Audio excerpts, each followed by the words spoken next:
and welcome to this ET Now special. As we end 2020 and enter the new year with a lot of hope and optimism around with the vaccine news, we thought let's take a step back and remember what 2020 was actually like.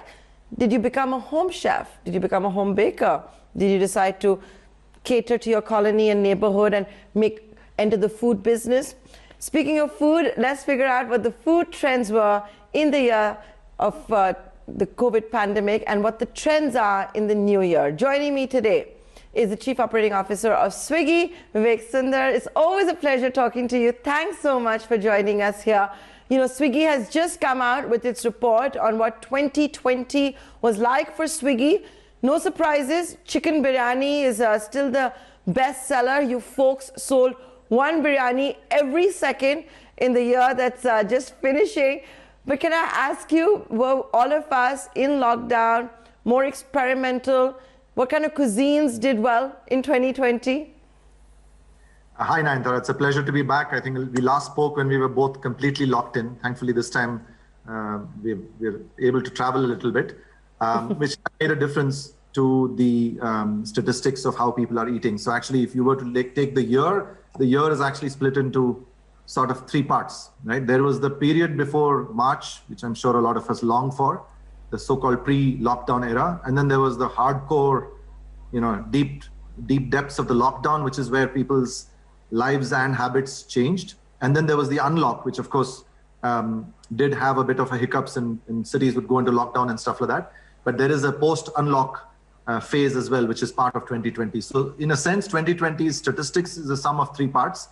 So hopefully I can bring each of those parts to life in terms of how consumer habits changed. But I think the most unique insight was during the March.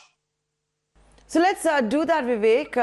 So tell us a little bit about how food habits, and let's first begin with the money aspect of it. Then we'll get down to what it is that they actually ate. If I was to look at an average order size pre-COVID, during lockdown, post-lockdown, has there been any change? Yes, there's been quite a lot of changes in the amount of money people are spending. And that's driven by two factors largely. One is that consumers have gotten a lot more careful about the brands that they are choosing to order from and the hygiene and health implications of ordering in, especially during these tough times. So restaurants that were really, really ahead of the curve were fast to adapt to, kitchen hygiene and staff hygiene and packaging hygiene and stuff like that, and therefore got the hygiene badge. They tended to be places where consumers ordered from. No surprises that the better brands and the slightly more premium brands were ahead of the curve.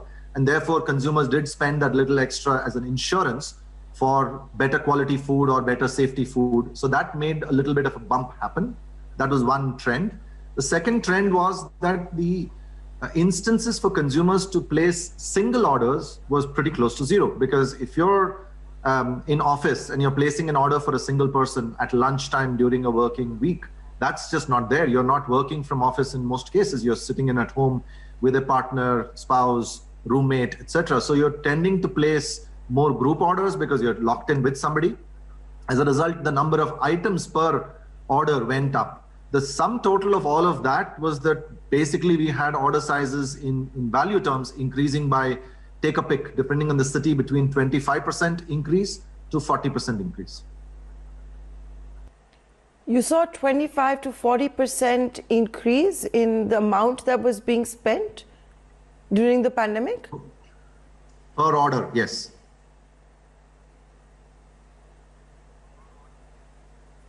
Okay. And post-lockdown, as India unlocks, has that continued? You still seeing that kind of an increase in the average order size? Or has that grown more or what? So some of it has come down because obviously more and more of the restaurants have gotten to the hygiene badges and stuff like that. So there is a wider variety of restaurants, including more affordable restaurants that have the hygiene badge. Consumers are also not that spooked about ordering outside food, so they're being a little more experimentative. People have started traveling a little bit, and you don't have that strict rigidity of the lockdown where people or 4 people are in the room. So those macro factors are leading to some of those order values coming down, but it's still way higher than before the pandemic. So tell me something, and I began by asking you this. Chicken biryani is still numero uno. You sold 1 biryani per second in 2020. What else did India binge on in 2020? Yeah, so India binged on the usual suspects. There was a few changes here and there, but effectively the masala dosas were high in demand. The veg biryanis were high in demand. Paneer Butter Masala was high in demand. So I think if you were to sort of, throw a dart and say which were the topical high comfort items that I really wish I could eat now at home, those are the ones that people tended to order. The other trend that was true is outside of food, desserts became very popular because you were locked in and you basically had no other means of, it was depressing for a lot of people, right? And many people had a lot of difficult times. So desserts started becoming the comfort food, the food to kind of say, let me, in the middle of all of this gloom, let me splurge. So we actually had the usual suspects of chocolate lava cake and so on and so forth surging, but a lot more desserts and cakes were ordered. We had more cakes being ordered during the lockdown than ever before in our history. So basically, like they say, nothing beats a treat, right? When you're upset and all of that. And that's exactly what you saw during the lockdown. But is India still munching on so much dessert and sweets and cakes post the lockdown? The occasions have changed.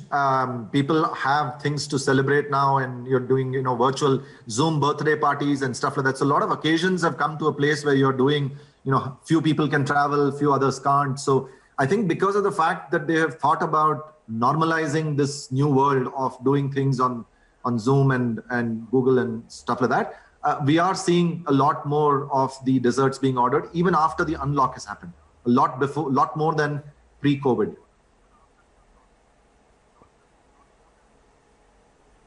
So biryani, dosas, paneer, all of that still doing very, very well on Swiggy. So does that also mean India didn't get out of its comfort zone during 2020? Consumers didn't experiment that much. I don't mean so much with new places, but with cuisines. So a lot of the niche cuisines that people experimented with are not large enough to come into the top 5 list. But if you were to ask the question saying, was there any experimentation in the long tail of restaurants? The answer is yes. And there are 2 reasons for that. One, of course, you're sort of locked in at home. So you are tending to try out new things, especially if it comes with a hygiene badge and stuff like that. The other reason is that a lot of, especially in the unlock, and this is the most, for me, happy moment about what's happening to the restaurant industry. As you know, they've had a terrible, terrible time where dine-in, which was a mainstay for many restaurants, was locked for so many days. And even after it's opened up with so many constraints and, social distancing and stuff like that, it's very difficult to get back the same orders. So a lot of restaurants, new restaurateurs and new chefs have decided to enter into the restaurant business, but with cloud-only options. So we are actually seeing 5,000 restaurants / cloud kitchens coming into the mix. And that obviously provides a significant both cuisine diversity as well as brand diversity. So that has meant that consumers are trying out new things, new cuisines, but it's still not cumulatively enough to come into the top 5. The top 5 for India is the usual suspects, or the old favorites as we call it.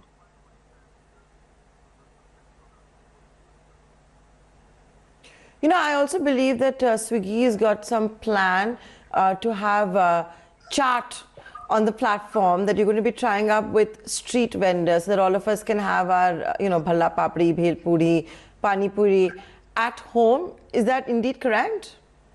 In fact, it's true. That's why I was asking you where you stay, because Delhi was one of the pilots. Banaras was another one of the pilots. So we piloted with 5 cities with something called the Swanidhi program, which is a program to get street vendors hygiene certified and also then digitally enabled to come onto the platform. It's essentially live as we speak. So in over 100 cities of the country, we can actually order dahi balla and papdi chaat and many other amazing street food that this country has and you can actually order it and it will come with the same Swiggy guarantee and stuff like that. We've obviously invested a lot in partnership with the state and central governments to do the training that is needed for these street vendors and also the certification on hygiene and also how to deal with the digital ecosystem. But it's been amazing how well they have adapted and how quickly they've come in. For most of them, this is their first digital experience. And so they've been trained largely remotely because, of course, we can't travel very easily. And over 100 cities are live. So you can actually order some amazing food in Indore and Lucknow and Chennai and Bangalore, and all the amazing street food that is that you craved for, you can now get it on Swiggy. Okay. So how exactly are you going to ensure the hygiene and safety of that? You know, it's interesting that you're doing this in a year of pandemic where your consumers perhaps have never been as conscientious as they have been, right, about all of this. And at that time, Swiggy is experimenting with chaatwalas. So a couple of things. One is that the standards that the governments have also held on who comes in and who doesn't is not a low one. I've been quite impressed with how strict they've been in terms of, I mean, across states. I'm not making a partisan point here. How strict they've been on who gets the certification and who doesn't.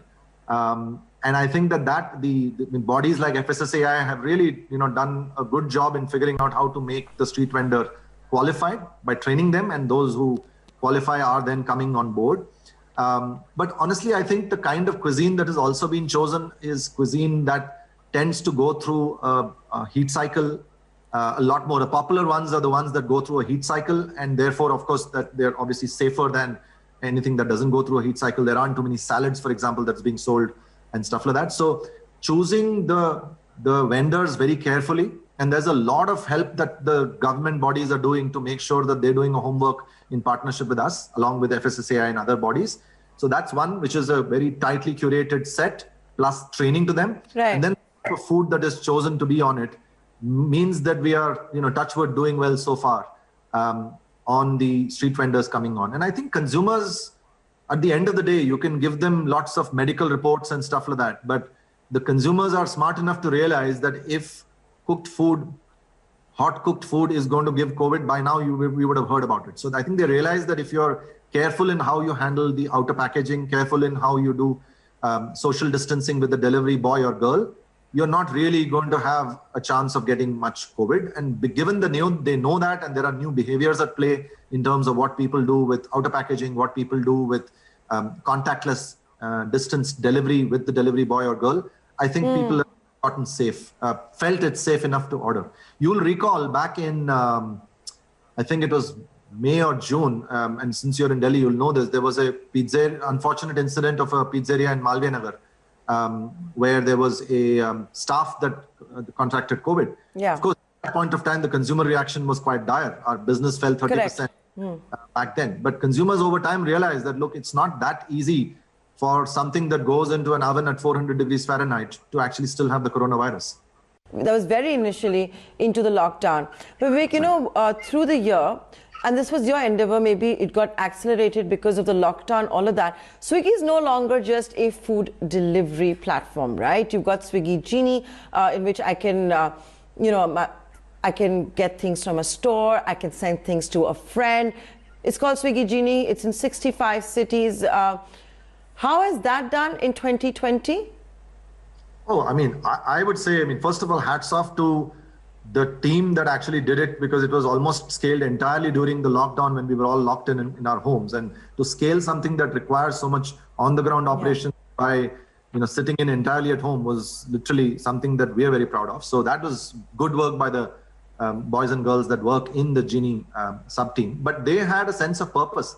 They genuinely believed that they were solving all sorts of crazy use cases that consumers that were locked in by, as you know, India had one of the strictest lockdowns anywhere in the world. So they knew that they were solving real problems for consumers. So Genie came out of consumers having dire needs in the midst of the lockdown, and our team realizing that this is a lifesaver. And therefore, what we're doing is not just good commercially, but actually good to solve real consumer needs. So consumers have used Genie for all sorts of things. We have had Genie shipping books to consumers who were locked in, as you know, with their children at home, and the schools were unable to send the books because obviously the schools weren't open. So we've actually shipped, over 6,000 consumers just in one city alone in one evening, books to their homes. We have shipped chargers and other such things that were stuck in the wrong place and people were basically struggling. We've shipped stuff from one home to another because two people from the same family or two friends were locked in and couldn't travel. So we've literally been a lifesaver during the worst of COVID, and we realized that some of those use cases will go away when unlock happened. But what's remained after unlock has happened is a fantastic use case of consumers saying, hey, listen, I don't need to go out and do everything. If I can do it with Genie, let me do it. So of course there are some funny stories, and there are people who called a Genie and said, unlock the door, I've been locked inside.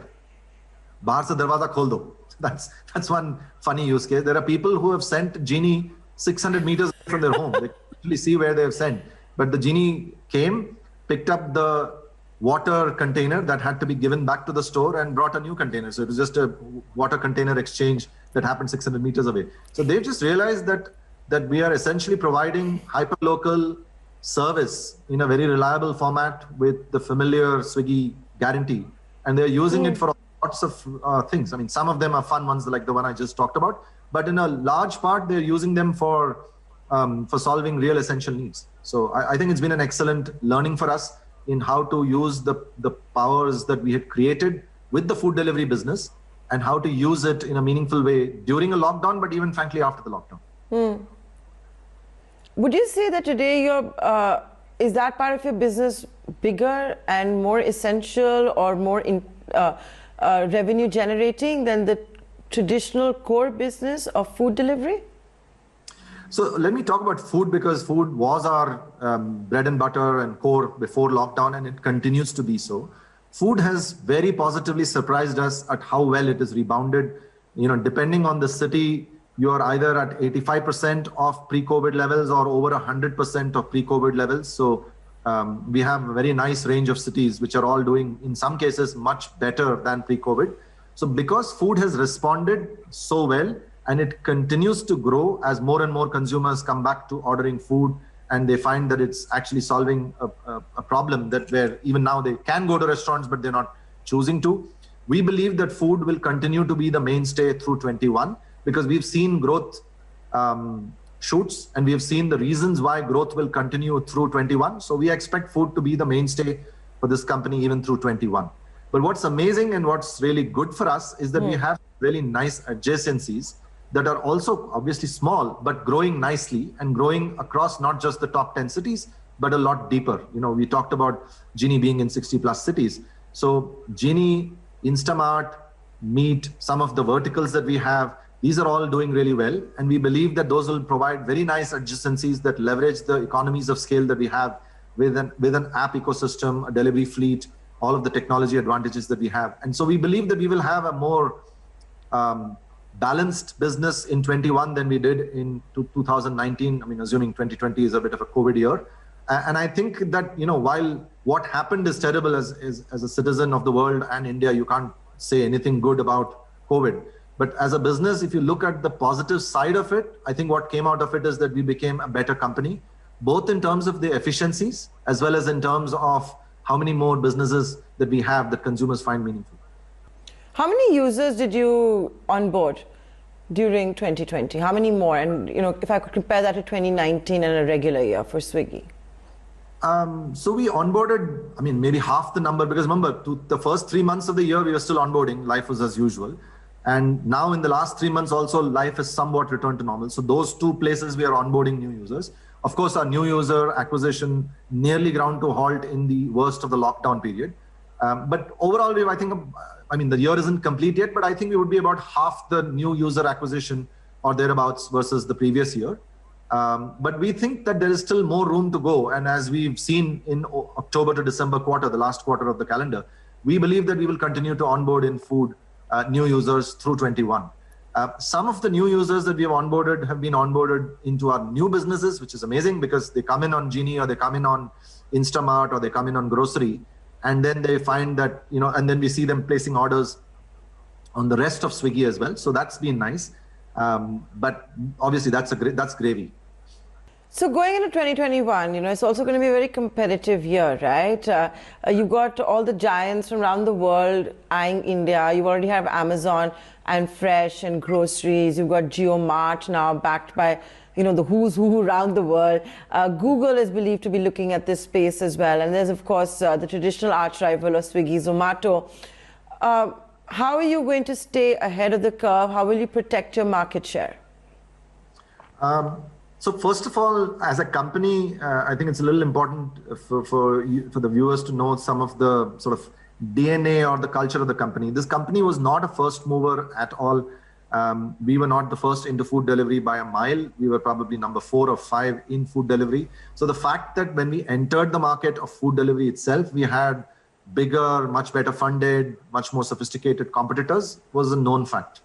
So the culture of the company is not to look at the either a new competitor entry, bigger, better, well-funded, or an existing incumbent competitor who's also a very good competitor, which is Zomato, with anything but, hey, they're here to serve the customer, and the winner will eventually be the person who serves the customer best. So what's unique about our offerings to the customer that the customer finds that little bit better than competition, so that they can be loyal to us, is really where our focus is. And that's been our focus from 2014 when we started till today.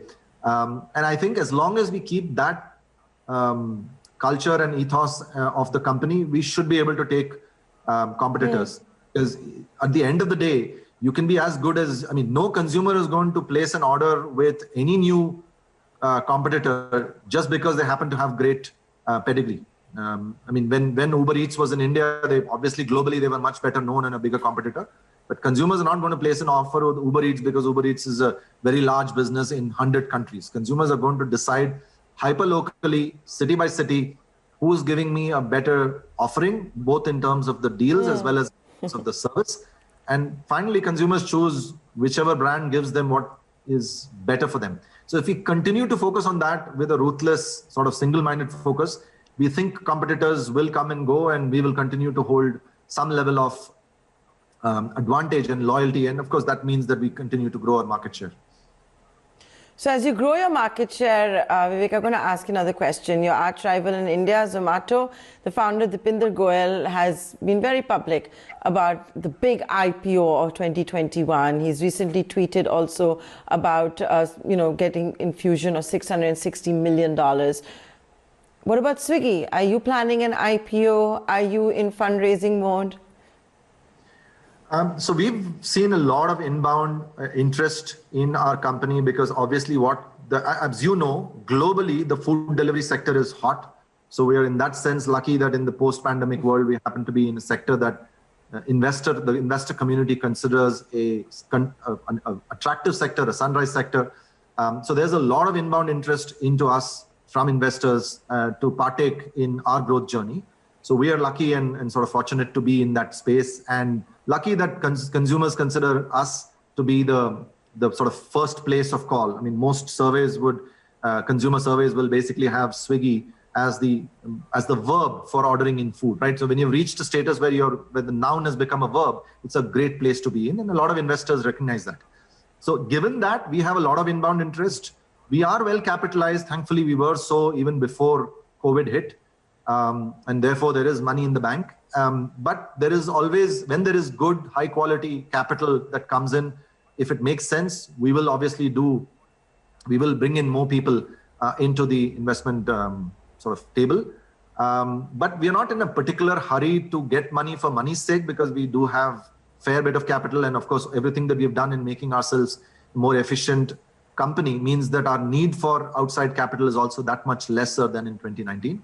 So that puts us in a happy spot, which is that we have good people coming and talking to us, and therefore we can basically make a sort of marriage of convenience, which is to say we don't need the money for money's sake, but if we are going to bring in people who come in with a better quality of insights into us, they come in with the experiences, and therefore it enhances our own cap table, sure. But we are not necessarily looking at money for money's sake, because we are reasonably well capitalized. And the DoorDash blockbuster IPO on Wall Street really must have helped. Have you seen a re-rating of delivery companies, more interest coming in after that, even though you're saying you don't want to raise money for the sake of raising money? But if your competitors are going to be far more capitalized and then again be in a position to burn cash, I guess your hands will be tied. Sure. Like I said, I think that we are not going to sit there and let market share be eaten away by capital. So that advantage, we want to make sure the game is played on who's better for the consumer, not necessarily who's got more gunpowder. So we will obviously be smart about how much capital we need for running 2021.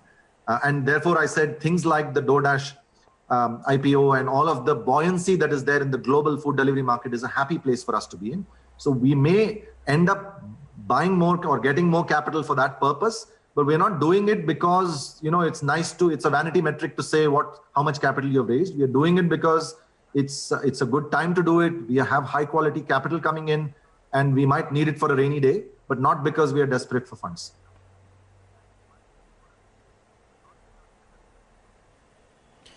So Vivek, as I start wrapping up this interview, going into 2021, what is your biggest focus area? You know, you really, if I may say so, got a platter with you now, whether it's, you've got cloud kitchens, you've got everybody else who wants to be in cloud kitchens, even the Wendy's of this world who have tied up with Rebel Foods. You also decided you want to be in grocery business. You've got Genie. Are you looking at more segments? What's the focus area for the new year?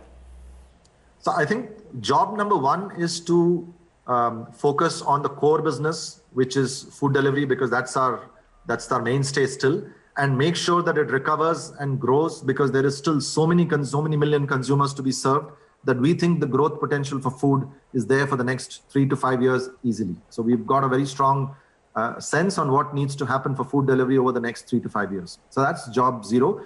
And the way we'll do that is by making sure that we solve consumer problems in a segmented sort of a way and understand their need states, especially given the fact that demographics have changed, where people are living have changed, how people are behaving has changed. So understanding those nuances and adapting that into the offering is part and parcel of this. I mean, the days when people would order a working lunch in a working breakfast, by coming into office is pretty much zero. Nobody is ordering in a working breakfast in offices because offices are not full. So that slot is almost taken away. So you've got to think a little bit about what are the new opportunities that have come up in food that we can serve. And there are many such occasions and opportunities that have come up that we are actually trying to solve. So solving food and growing food is job zero or job one for our company. Job number two is we've got these amazing new businesses that actually were sort of scaled in a big way and actually found their own wings during the pandemic, which is, Genie and grocery and Instamart and meat and a bunch of them. So we'll take these adjacencies or these new businesses and make sure that they scale nicely in a nicely complementary manner, because of course the delivery fleet is the same and a lot of the background infrastructure that we need is the same. So using the power of a common infrastructure and economies of scale, we will want to scale these companies, but of course in a far more financially sustainable fashion than if they were standalone businesses. By definition, if it's an adjacent business, it'll scale more efficiently than if it was a standalone business. So we do intend to scale these businesses because consumers are liking a lot of what we offer on Insta, on Genie, and a whole bunch of others that we have. So that's job number two. But as an innovative company, we can't just sit there and say, okay, we've got these two and we're just going to do this, because the market is changing. I mean, we don't know what's going to happen in terms of consumer behavior when the vaccine comes in. We don't know what's going to happen when consumer habits and practices change vis-a-vis offices reopening and so on and so forth. So we think that thinking about consumers and their new problem spaces and coming up with new food and non-food offerings using the power of what we have should be job number three, which is identifying new problems to solve so that we can come up with new solutions. And whether they fall under a new brand name or fall under the same brand name is then a different discussion. But Genie did come out of that thought process that says, hey, listen, we've got delivery fleet, we've got consumers, we know how to connect the two, we have a digital ecosystem, we understand technology. How do we solve those problems using the delivery fleet and the consumer is really how Genie came about. So we think that we will be able to find out one or two more areas to go after and solve, provided they leverage the strengths that we have, which is in technology, which is in hyperlocal operations, hyperlocal real-time operations, and the consumer centricity. So we think those are the three that we will do in that order, actually. And with that, I'd like to wish you and the entire team at Swiggy all the very best and a very happy new year. Thank you for this interview and look forward to many more in 2021. Thank you, Nayantara. A pleasure to be with you. And have a good year yourself.